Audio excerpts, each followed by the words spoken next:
Try it now. Yeah, it sounds good now. Okay, good. So, you got any controversial topics, Jackson? Well, I was going to do communism until I was thinking that you were going to be gone this weekend, but that's the 22nd, right? I'll have to check the dates again. It's 2 more times this summer. But yeah, we can do that. I've actually, No, go ahead and do. I'll do that later when you're not here. Well, no, I would like to do it a little bit because, I mean, are you just trying to go from the standpoint of communism only, or are you trying to go, from the standpoint of comparing different social monetary governing principles, socialism, capitalism, free market, and all of that? Because I would like to have that discussion. Just pro and con. You can go ahead and we continue. What I wanted to do was I wanted to get on Bernie's spokesperson, right, who was talking about all the value of socialism. And it was just absolutely ridiculous, I thought. And take a look at some comparisons between socialism and communism and a couple other things. There's also there's a pretty good short video on from Ramsey. Dave Ramsey that he talks about the economic part of it, but I don't have those 2 videos yet. Got it. And so, yeah, we can generally talk about it if you would like to do that.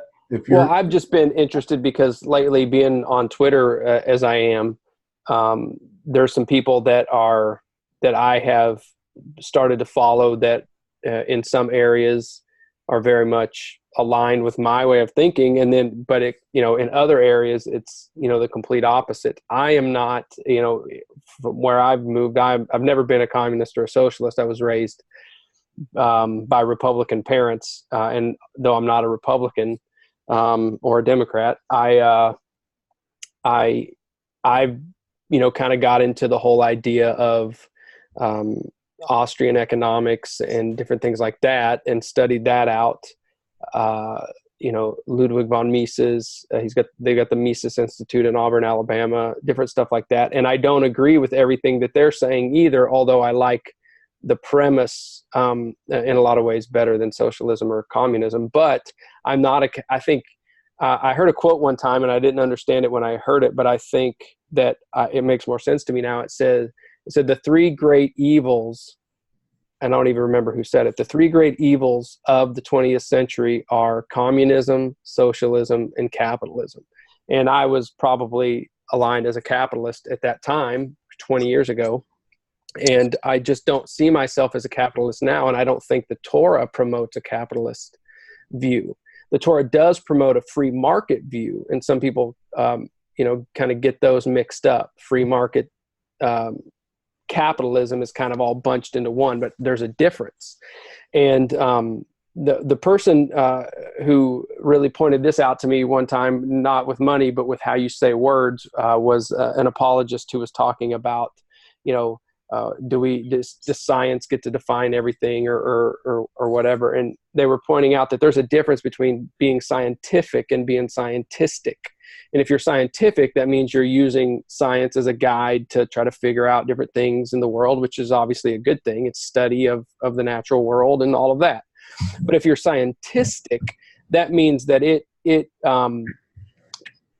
caps everything, and you can't let something cap everything except for the creator himself. And if you can, use the science to and the information that it's giving you as a support or as an argument for or against something, that's great, but it doesn't get to be the God. Because why? Because, well, we're subjective. So what we might think is objective science a lot of times turns out to be subjective, but we're treating it as objective. And so that's where you kind of become scientistic of your own personal view. So in the same way, that was kind of a bad example, but in the same way, if you're a capitalist, that means that money rules, that cash is king.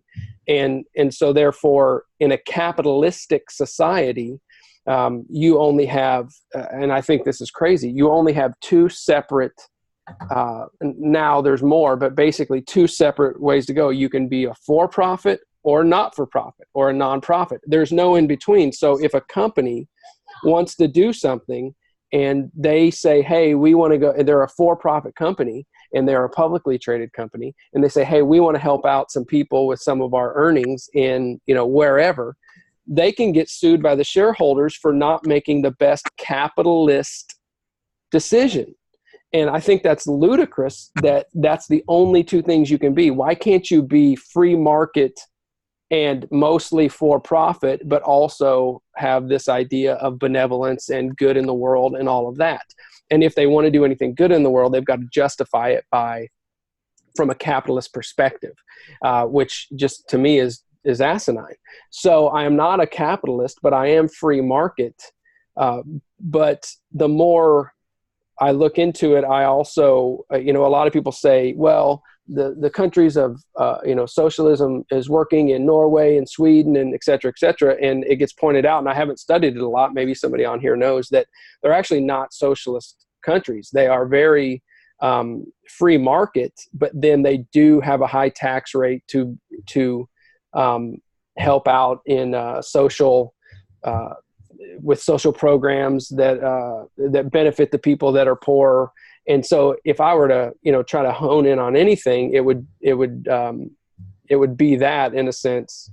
And I agree. Professor Smith is saying free market requires stronger restraints on the big guys, or the market won't be free. It will be run by the very few biggest and strongest. Exactly. So in my ideal, thought process, I'm thinking a free market that does have restraints and on the big guys, and also some social programs, a decent amount of social programs for those that are more needy. And that doesn't mean that it does mean that the rich would get taxed more, but on a incremental basis, meaning that, in my mind, and we do this in America now, to a certain extent, on the first 100,000, everybody gets taxed the same. But then as you make more and more, then the taxes can go up, et cetera, et cetera. And, who knows? You've got, who's somebody telling me to do with my money, and taxation is theft. And I get it. I mean, I get it 110%.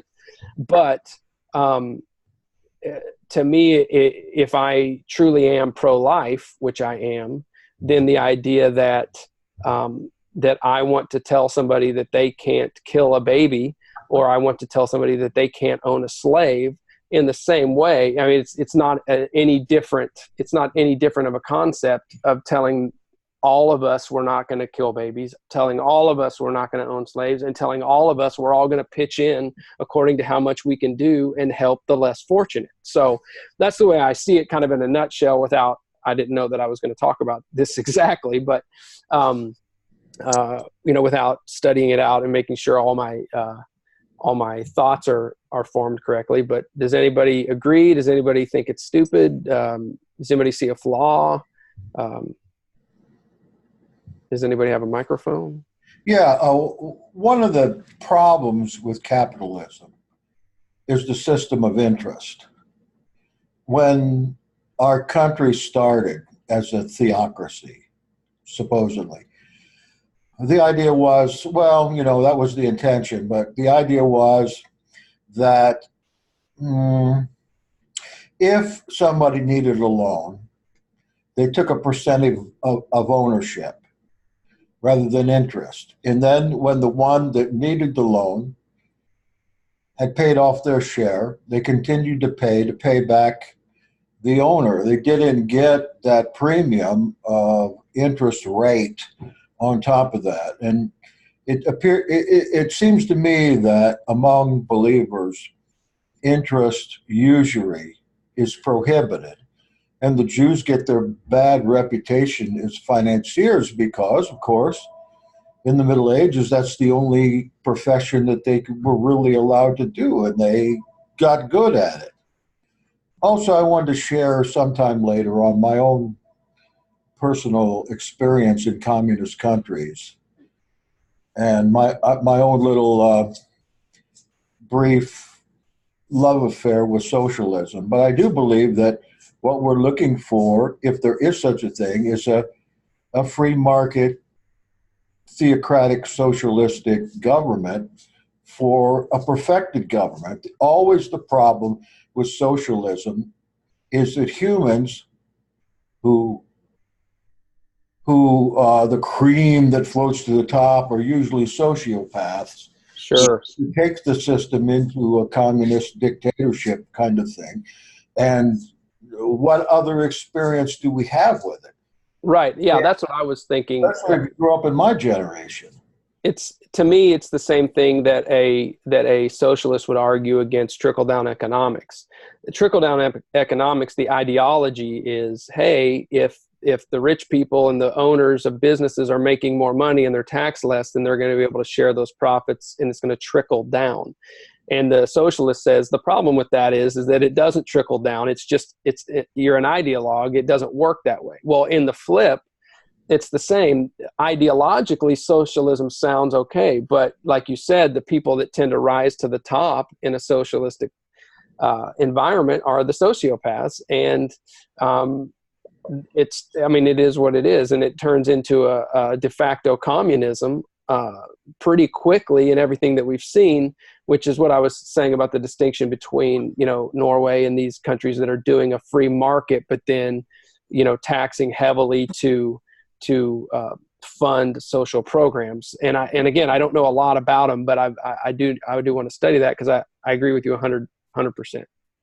There are theocratic socialists, I won't say countries, but there are certain sects like Hutterite Mennonites that are able to do this very successfully, because those at the top are committed believers, and they do it in a sense that everyone gets what they need and oftentimes what they want, and because of that, they're able to prosper. The ones that are doing it right prosper.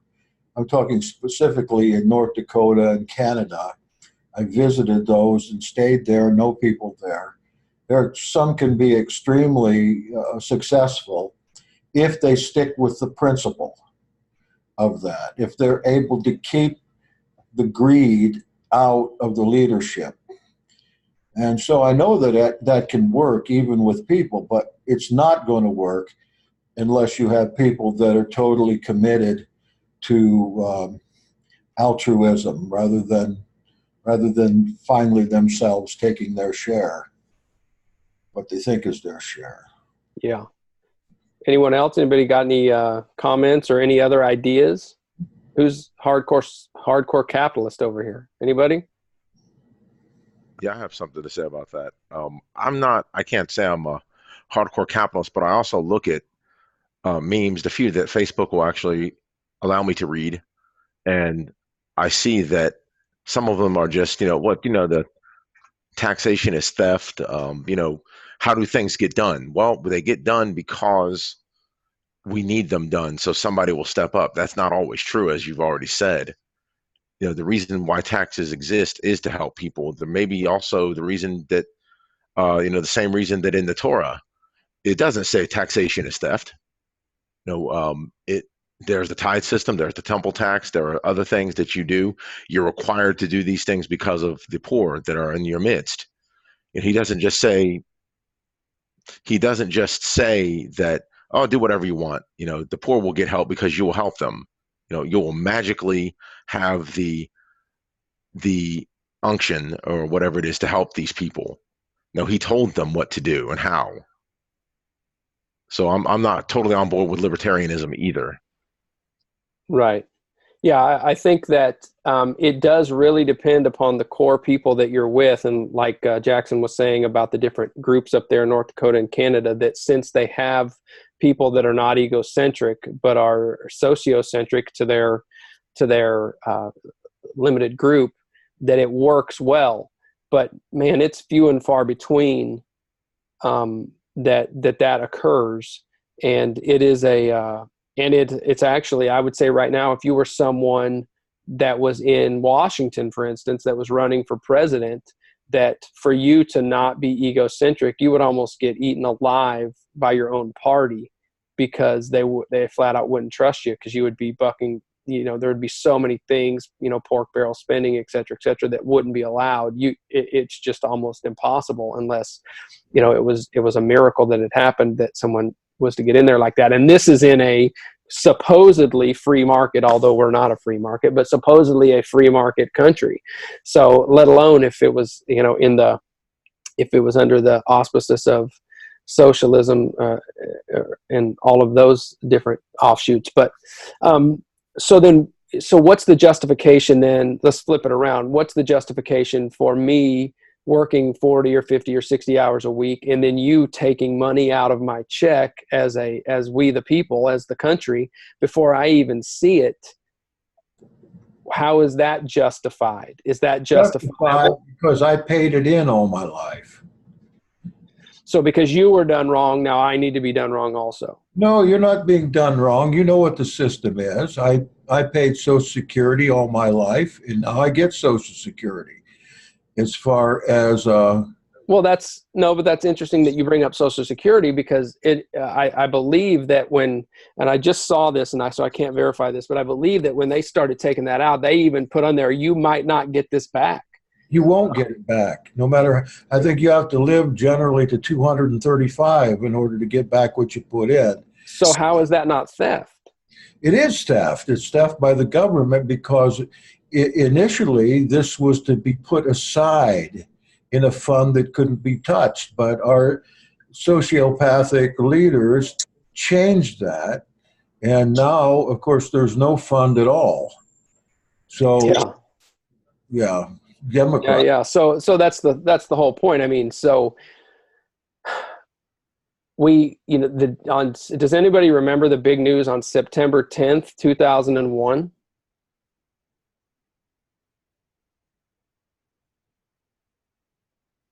Not specifically. What is it? That they lost a few $1 trillion or something like that? Or $1 billion? On the night of September 10th, 2001, Donald Rumsfeld put out that they could not account for $21 trillion. And then lo and behold, that was the big story that night. We wake up the next morning and nobody even remembers that because of 9/11. And so then I'm going, where did the 21 trillion go? And if that doesn't show you that taxation is theft, I don't know what does. And that makes me so skeptical of wanting to do anything. Now, I've got this whole other side of me, this reaching out, guided by the Spirit, by the love of the Father, that wants to reach out to the poor and the helpless and all of this.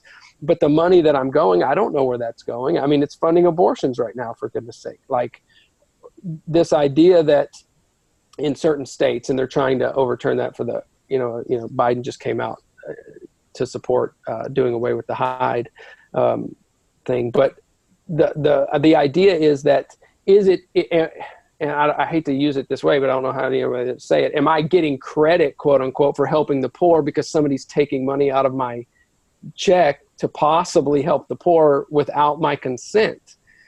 And so that's where, I kind of, flip back to, well, yeah, taxation is theft, and let me take this money and help out the poor in my community. I mean, is anybody in that boat?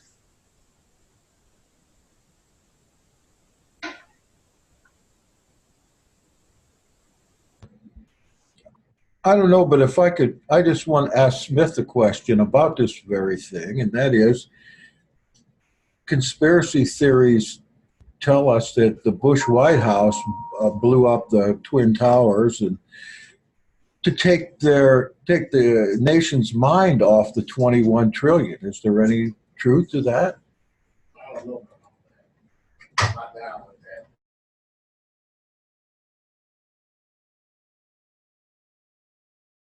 I thought if it went any place, it would go to China. Because Nixon danced in China, remember? Yeah, I don't. There's the internet is good and bad. I mean, there's so many conflicting things out there that you have companies that back certain research because they want a certain answer, so they get that answer and then they publish those results, and whether it be for medicines or new foods on the market or a conspiracy theory about 9/11. I mean, you can go onto any site you want and see the pros and cons. And after watching the video, you can watch one video and be absolutely certain that, you know, hijackers from Saudi Arabia ran them in there and they happen to fall down and they've got it all set out. And then you watch another video and you can be certain that, oh, it was all conspiracy theory. There's just so much conflicting stuff going on. The point is that things are allowed to go on in a society as long as the people are okay with them. Until we riot in the streets, or, you know, like other countries are rioting in the streets right now. France is the yellow vests, and they're getting gassed and all kinds of stuff. Why? Because they got fed up so much that they're saying this is not okay anymore. And then that's not to say that their argument is good or bad. It's just that there was a level of frustration that went beyond merely mentally upset about it, and it gets into the physical nature because nothing's being done. So anything that's going on, whether the conspiracy theories about a particular issue are true or not, we're okay with them possibly being true because we don't demand that things be held accountable. So right now, my mind isn't on, it was 9/11 a conspiracy theory. To me, my mind is on, you know, and I know we're not talking about this today, but abortion. Like, what are we doing about that? To me, that's more important. That's, let's save people's lives one at a time if we need to, and in mass at a time. And then once we get that figured out, let's figure out some other things. But, you know, who knows? I kind of, this whole idea, I kind of see it as, if you were on a journey, let's say you traveled over to another country, you were in, I don't know, somewhere in Africa, Botswana or something like that. Like, you wouldn't care too much about their system of money or this or that. You just do whatever you had to do to get by while you're on your journey until you get home. And that's kind of like the way I see things, is that when we're taken home, you know, when we enter that holy city in the kingdom, that, you know, they have their own system. Yah has his own system, and that'll be the system that we do there. But for now, we're just on a journey. So, you know, we just get by and survive, you know. But other than that, I don't see how, not that we can't change it or anything, we can, but once we start, you know, involving ourselves in that, like you said, all the problems of socialism, capitalism, all these things fall apart because men aren't perfect. It'd be nice if no one took any taxes away from us and we could give it to, you know, who we thought needed it. But, you know, that's not the way it is, and they take it from us with threat of violence at gunpoint, or they'll take your house or whatever it is. So you just got to do what you got to do to get by, because we're on a journey in a land that isn't our home. Yes. Yeah. I mean, you're obviously, you're not any good to you or your family if you're not paying taxes and get thrown in jail. Absolutely. And I going back to this other thing. Yeah. I think that you do what you can where you are. If something is so awesome, people will line up for it. You know, if a small community, you know, Desmond, if you were able to, you know, figure out some way to make your small community better, and then your community starts thriving, we're human beings, the word will get out, and then people will want to do what they're doing, to see what you're doing. I mean, and say, hey, we want to do what you're doing. Teach us how to do that. And then it will spread. So, you know, focusing on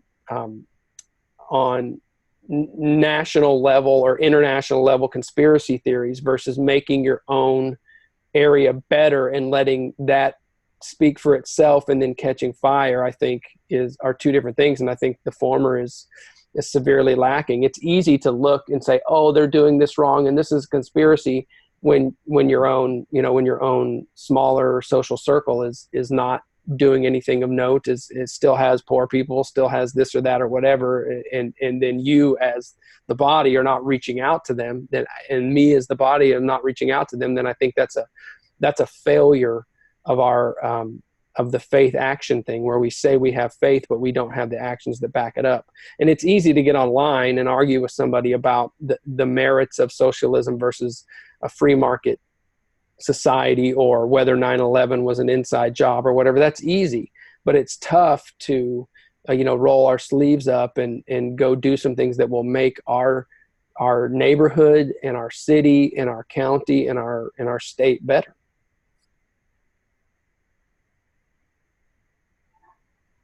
Okay, anybody else got any thoughts on this or anything else? I just want to share my experience. Growing up in the school district, we were, socialism was praised.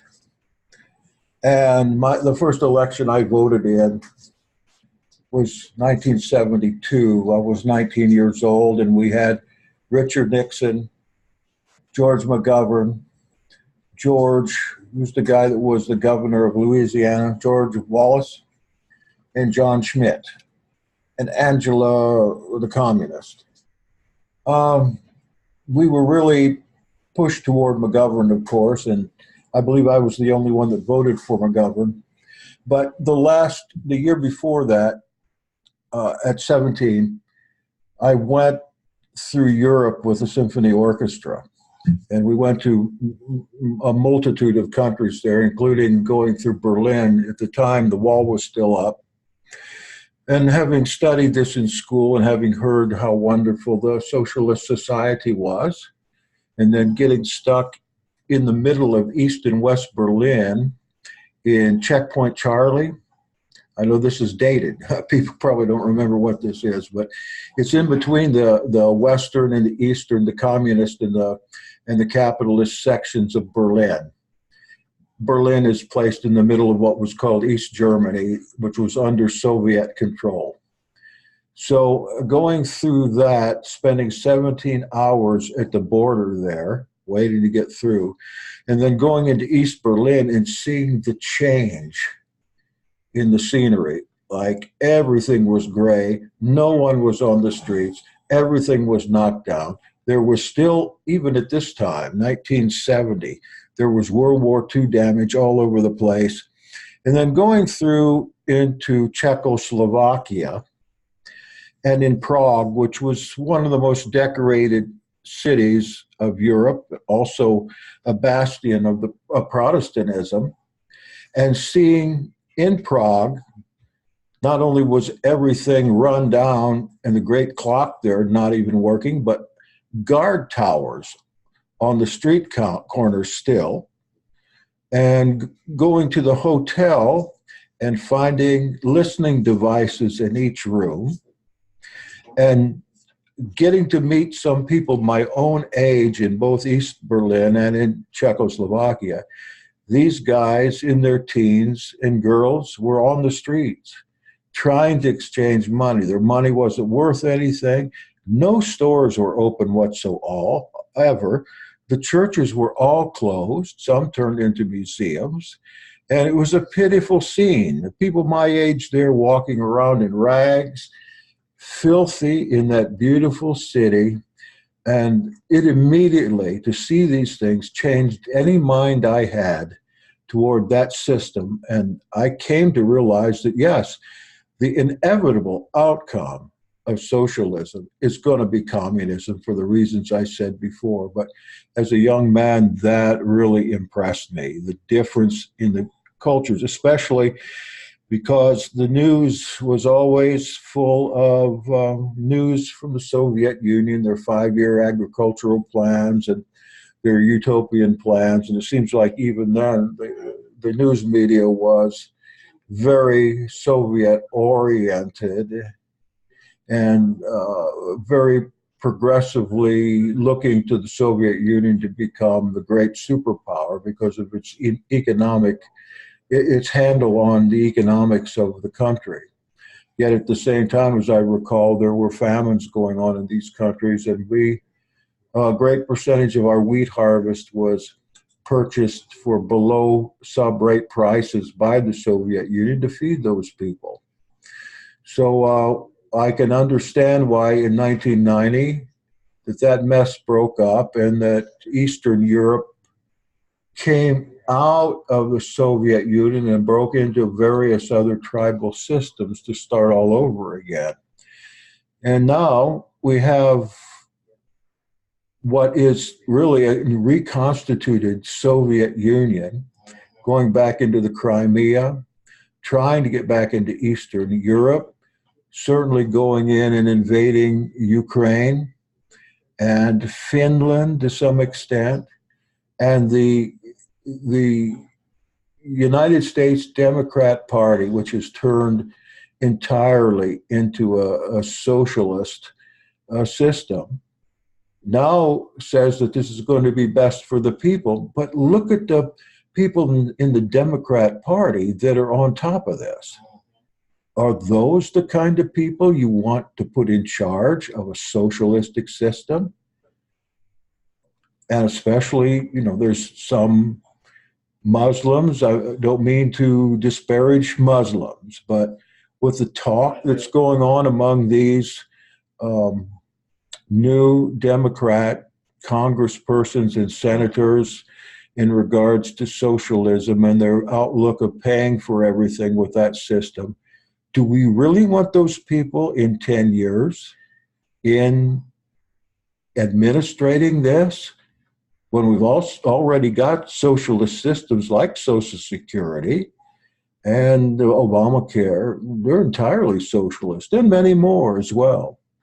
So that's something that especially young people really need to think about, because if you don't know your history, you're bound to repeat it. I think this idea of socialism devolving into communism, I think it might come out of the fact that when you have socialism and you're helping the people that are in need, and you know, it seems all good if you have a good ruler that's gonna, you know, do it the right way type deal. But then it also not only relies on the ruler, but also the people, because you could have a bunch of able men that just aren't working, and they're not working, but they still have a need. They still need to eat. So if they're not going to work, yet they still need to eat, it seems like that may be why communism comes into play after a while, because when you have so many freeloaders on the system, you know, just because of moral compasses or whatever, they're just, you know, not working for their food, basically. Then communism steps in and says, okay, you're going to work, and then they just take over everything. So it works on both sides. And I think, you know, when you get to, well, you know, when we finally get home, it's going to be like in the holy city. Not only is the ruler going to be perfect, but the residents of the city, they're going to be made perfect too, perfected on that day when they're changed in the blink of an eye. I think that, to be frank with you, he's right. That's what's going to end up happening. But anything without Yeshua as the theos ends in disaster. I mean, look at what Jack was talking about concerning the Sylvian Blanc. And it didn't just stop when the wall fell. Look at Europe right now. In Greece, their economy is crashing. Other places, their economies are crashing. Why? Because of the very same system, the very same influences, and that is what they want to bring to our nation. And I understand that there's inequality in certain situations, and I know that there's inequality of wealth, but the truth of the matter is it's never been set up for everything to be equal. I believe that we just need to wake up and realize, listen, if you work hard and if you do things the right way, those things will take care of themselves. But we have a lot of people, and the issue that we're not really talking about is the effect of illegal immigration on our system. These people are being sent here from Honduras, from Guatemala, Mexico, and all these other places. They're being sent in from these socialist nations to literally break down our nation. And they're trying to break down our nation by using a lot of the loopholes that were already in place to destroy this nation. Okay? That's the goal. And that's what these young kids need to wake up and realize that's what's happening. But we have raised an effeminate generation to not understand the signs of the times. And if it comes down to them, they're going to be too high to do anything. They're going to be too drunk to do anything. Like you said, Professor Smith, they have never had to fight for anything in their lives. And so that's why they're sitting around here, oh, freedom, man, freedom. These people, We want equality, man. And meanwhile, if you go to San Francisco, you can see what is awaiting you. You got caca in the streets of San Francisco, needles in the streets, piss in the streets of San Francisco. You see it in some of our larger cities where the system is just overwhelmed by these people that are being just bust in, you know? So I think so. Here's the question. What is the body doing to stand in the stead of this foolishness? That's the question that we need to be asking. What can the general body do to help out with this? Because it really does no good to complain about it if we're not going to take this issue on.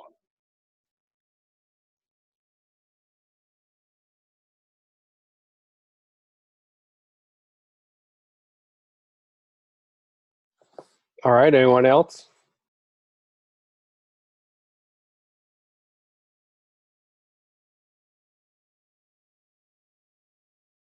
So we've kind of, I don't know if we've come full circle. I could say we've done a few bunny trails. I wanted to say one more thing. Yeah, go ahead. About give to Caesar what is Caesar, and he's like, what face is on it? And, when we look at our money, I'm not sure what that's all about, but, it's got the pyramid and all this kind of stuff on there, and if we're supposed to give to Caesar what is Caesar's, and Caesar's going to do with what is his, whatever he feels like doing.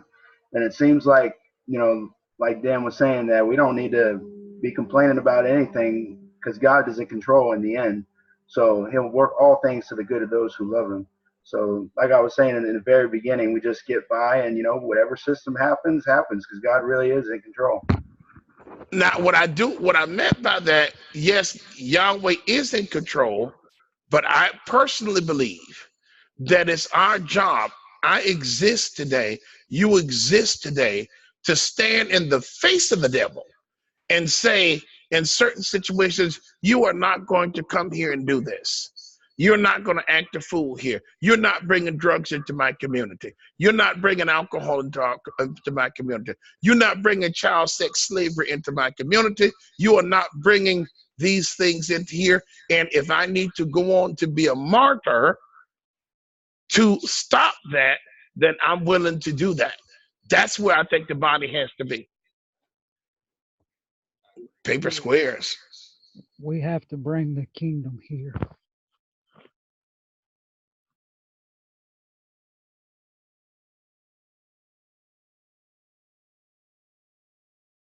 And another thing I want to throw in, because when I said the pyramid on the dollar bill, it immediately made me think of Egypt. And I'm just like, that's kind of how it feels like we're in Egypt right now. And, our communities, when you would say like my community, not to like go against what you're saying or anything. I think what you're saying is true. But like, are these really our communities? Like the place that I live in, I talk to everybody that I meet about Yah, about his ways, about Yeshua. And I mean, none of them are hearing it at all. So is this really my community? I mean, I'm not sure it is. They bring into this community whatever they feel like bringing in, and there's more of them than there is of me. So I'm not going to win the vote. You know what I mean? Yeah, but we have to keep trying and keep doing it. Yeah, I keep sharing the word, hoping that, the numbers will increase for, the kingdom.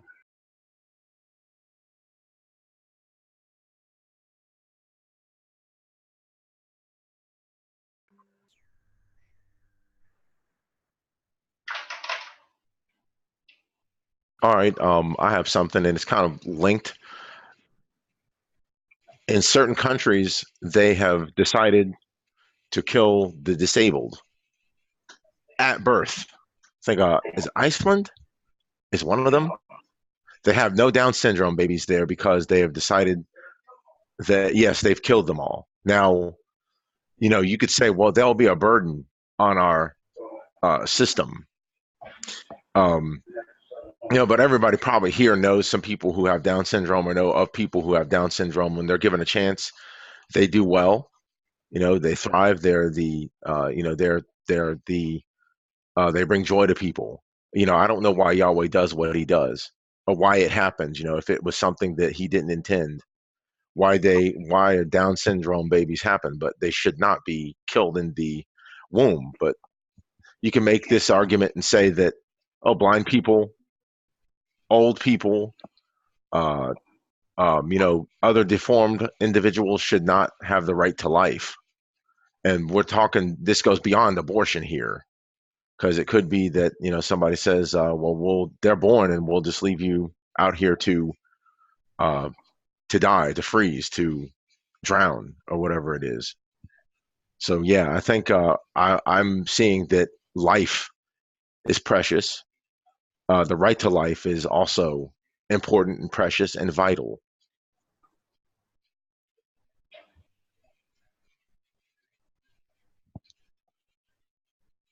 Yeah, it is Iceland that has declared that they have eradicated Down syndrome, because basically they're killing any kid with Down syndrome in the womb. And so they've got a 0% Down syndrome rate, which is it's a very weird flex, but okay. It seems like anything, out of sight, out of mind is kind of the morality of the day. If you can't see the murder happening, if it's in the womb, if you've been, put under sedation while it's happening or whatever, and you don't see it, and you're not actively participating in it because somebody else is doing it, then somehow that makes it okay, and that makes it a win for science, and that makes us say we could, eradicate Down syndrome or whatever. And so it is this, and of course we know that Planned Parenthood was started by Margaret Sanger out of the eugenics movement from Nazis. And eugenics, evolutionary eugenics, comes from a wing of Darwinists that try to kind of speed up the Darwin principle of survival of the fittest, and look at that as a positive thing for the group as a whole, even though it obviously is not good for certain individuals within the group. And so then what they do is they try to demonize those individuals as less than human.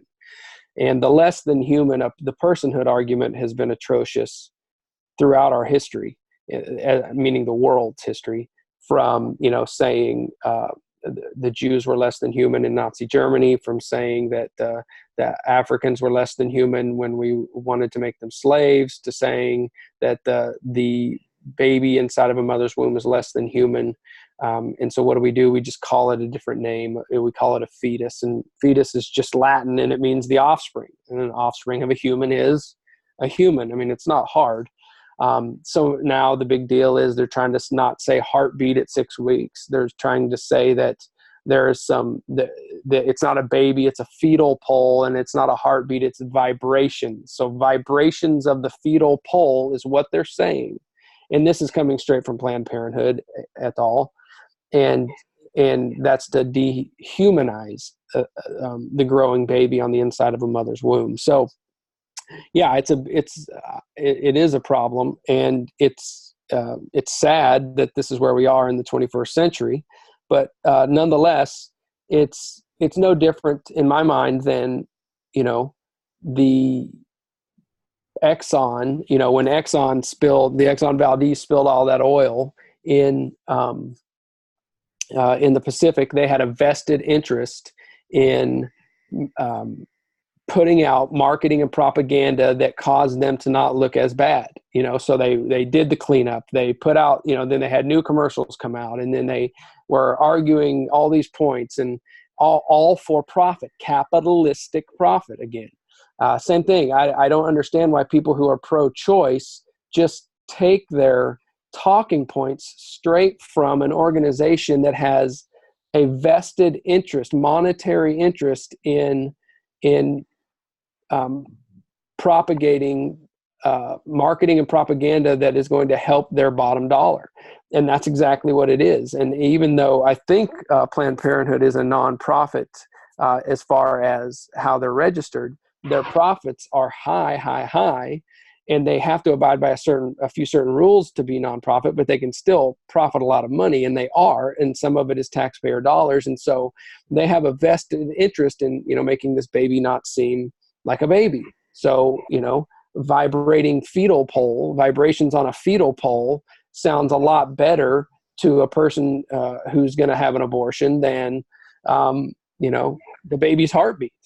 So it's all about profits. The saying gets truer and truer that the love of money is the root of all kinds of evil, and people will protect that at all costs, even dehumanize humans in order to do that. So there's a big fight going on whether the people of America are going to wake up and realize that they've been duped by certain large corporations, including Planned Parenthood, or they're going to just let things keep going. We're just going to let it keep going, and slouch further and further down. Anyone else? I think that it really comes down to us as believers taking responsibility and standing in the gap and really putting Panaim El Panaim, getting in the face of wickedness, getting in the face of evil, being willing to call it out, being willing to say, listen, you might be a Republican. I'll give you something that I just found out the other day. The Republican Party has been kind of skirting things for the last couple of years with regards to illegal immigration. And here's the deal. Here's the truth of the matter. Democrats want votes. For the last couple of years, for the last 50 years. Exactly. The Republican Party want free labor, and the American people want free tomatoes. It is what it is. So you have those three different elements, and they say, okay, if you want this, you have to do this. If you want that, you have to allow this.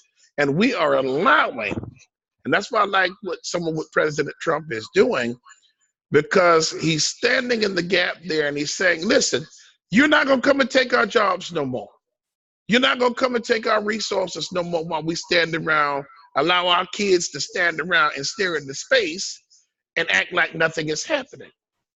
So this is the way we're going to have to approach a lot of stuff as believers in the body of Messiah. We represent a higher power. We're ambassadors we're ambassadors of a higher power. And we need to sometimes act like that. Sometimes we don't realize that.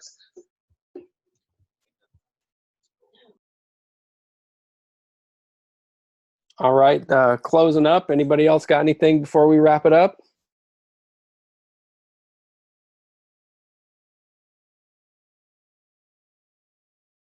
I I like to say something. I think until that abomination that's been built in Washington D.C. with those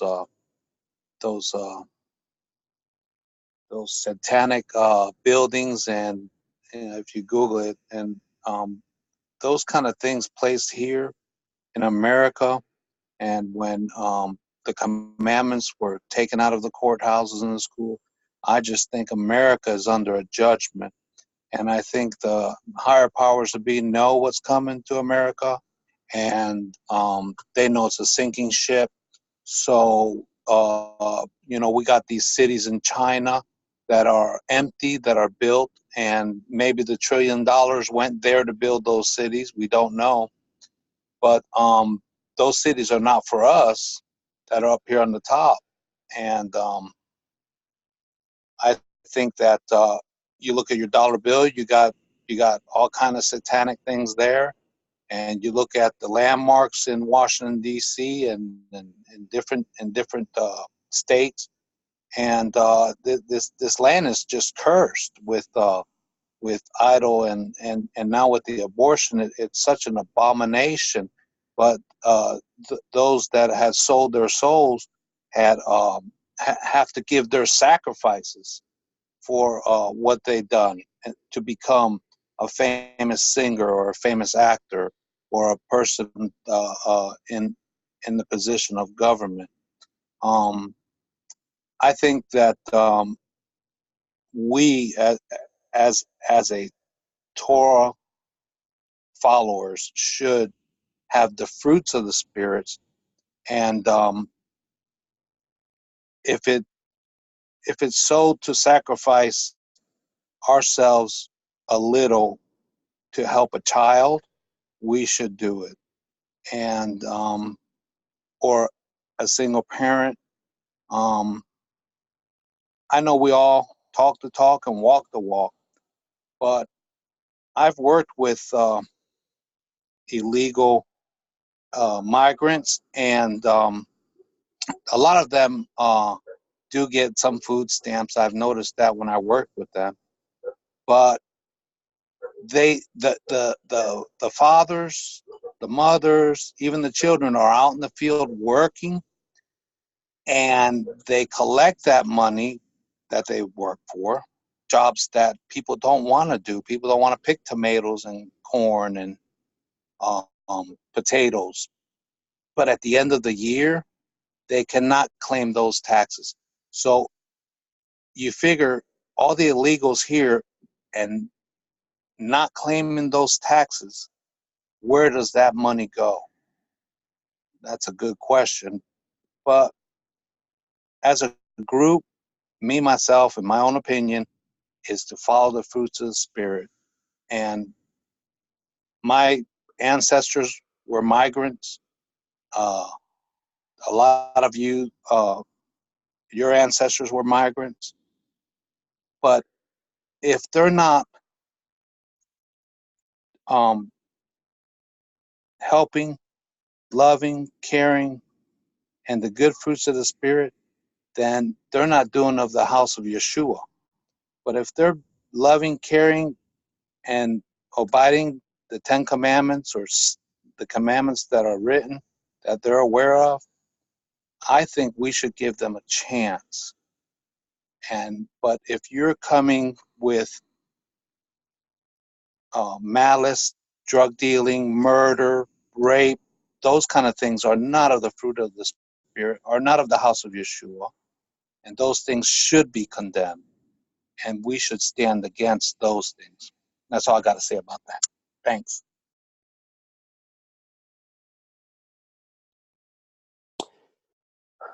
All right, guys. Jackson, you there?